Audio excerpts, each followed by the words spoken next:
William Friedkin's The Exorcist is a 1973 supernatural horror film based on the 1971 novel of the same name by William Peter Blatty. It follows the demonic possession of 12-year-old Regan and her mother Chris's attempt to save her with an exorcism conducted by two Roman Catholic priests. In this essay, I will be focusing majorly on the lighting technique that was employed by cinematographer Owen Roisman. There's never been anything quite like The Exorcist, and I don't know if there ever will be.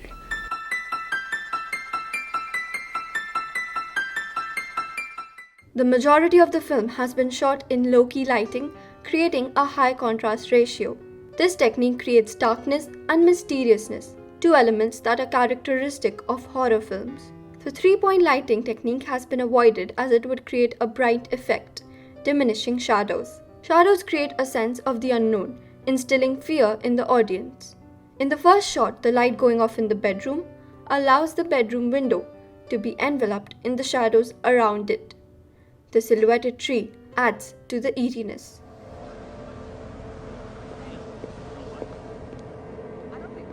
The film used practical lights from interiors as light sources. Even inside Father Karras's home, we see the clever use of only practical lights to illuminate subjects. This creates a high contrast overall, keeping only the important subjects in light. The harsh fluorescent tube lights in the hospital create a sense of urgency. This feeling is doubled by Regan's response to the tests and her behavior. You fucking bastard! Even when Father Karras goes to visit his mother, the white light clashing with the white clothing and the white walls creates a very bleak and washed up image, reflecting the lives of the people in that room. The soft look adds to creating an oniric effect. Mama, I'm gonna take you home. The film starts in Iraq, where we learn of an item that is prominent later in the film. One of the main characters, Lancaster Merrin, is walking down a market street with light entering through the roof, covering that path. This newt-like specular light falls directly over Merrin and also reflects from the ground, illuminating parts of his face in an otherwise dark area. The lights inside certain shops help do the same. In this scene, the statue is silhouetted by the sunlight, hiding its identity. When Merrin gets closer to the statue, the specular light on it reveals all of the cracks and defines its texture. We realize that it's a gigantic replica of the item that Merrin came upon earlier, an image of the demon prince Pazuzu. The same statue is shown later on during the exorcism. Here, Regan's body is silhouetted next to the fleeting image of the statue. It could be interpreted as Pazuzu passing strength in the statue form to Regan's possessed body. This is a figment of Merrin's imagination, as only he is aware of the demon prince's powers, and also because in the next shot we find Regan in the same bounded position as she was left in before. It's the Lord who expels you. Here, by keeping Chris as a silhouette, Roisman is placing her in the darkness or the unknown of what is happening to her daughter. The doctor is only somewhat lit because he is aware that this isn't a physical problem and has some suggestions for moving forward. I think it's time we started looking for a psychiatrist. In the following shot, as Chris drives back home, the street lights and the red from the ambulance lights reflect onto her face. The eerie music accompanied by this visual forebodes the news of a tragic death.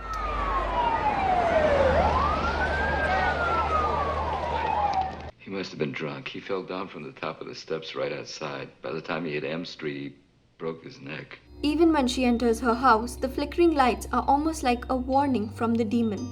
Again here, the flickering lights reveals the demon's face and amplifies the horror. And scorpions, grant me, your unworthy servant, pardon for all my sins. In Karras's dream sequence, there's a play of the grayscale. It brings me to the zone system. There is a gradation present in this sequence in an unorganized and chaotic manner. In this sequence, the candle Chris is holding is used to light up her face. This light creates tall shadows of her as she inspects the attic, probably implying that another darker presence is around her. The blues become prominent in the scene when the candle flares up and nearly burns her. The color blue is recurring and of significance in this film. It majorly occurs during nighttime or to signify the presence of something evil. When Father Karras is at the subway platform, we see a lot of blue light dominating the space. This is also the scene where a homeless man's presence seems to irk the father, and what that man says is repeated by Pazuzu later on in the film. Could you help an old altar boy? Show me Reagan and I'll loosen one of the straps. Can you help an old altar boy, Father? The lights also create an oniric-like image, especially when Karras is foregrounding a moving train. As the movie progresses, Reagan's room displays a change in the use of blue. Once full of life, it now starts depicting the coldness that is associated with death. It's also interesting to note that as the film reaches its climax, the ground floor of the house has majorly warm tones, while the top floor has cold tones, indicating how the demon has taken over the top floor and also the lives of everyone moving around downstairs. Light also plays a religious role in this film. In this sequence, while Chris is walking under the shade, the nuns are walking under the sunlight. Religion combats the demon in the film. Similarly, light combats darkness. We find out later that Chris and her daughter aren't religious. I think that this was Roisman's way of saying that Chris is not in touch with God. Even here, when Father Karras is under the shade, he is talking about how he doesn't want to serve the church anymore. I need reassignment, Tom. I want out of this job. It's wrong. It's no good. In this shot, the lights only illuminate Reagan's eyes, and the pinpoint pupils are telling of the effect that the possession has had on Reagan's health. It also sheds light on the demon's fear of the priest who is about to visit him.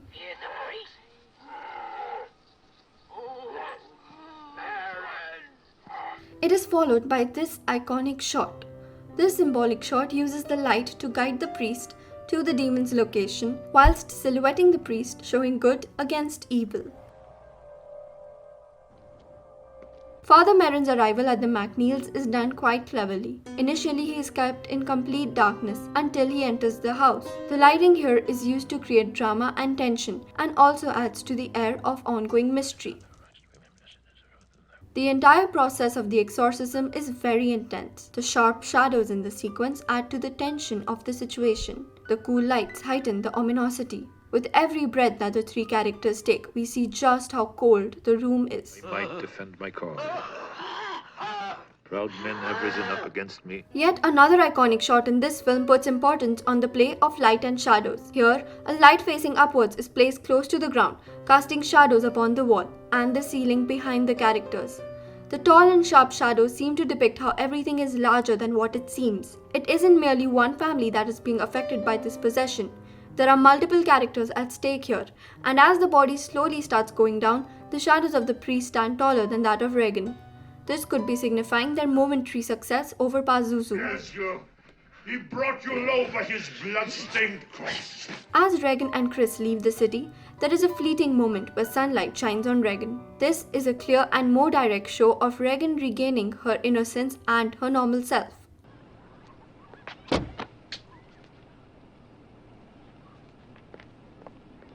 The Exorcist is claimed as one of the best horror films of all time. It redefined horror filmmaking and influenced many other films that followed in this genre.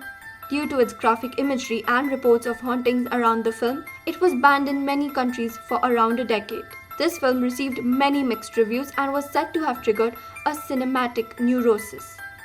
Being based on a true story, this religious and symbolic plot, mixed with some disturbing visuals, makes for an interesting experience. It isn't the type of film for the weak-hearted, but I would surely recommend this classic to all.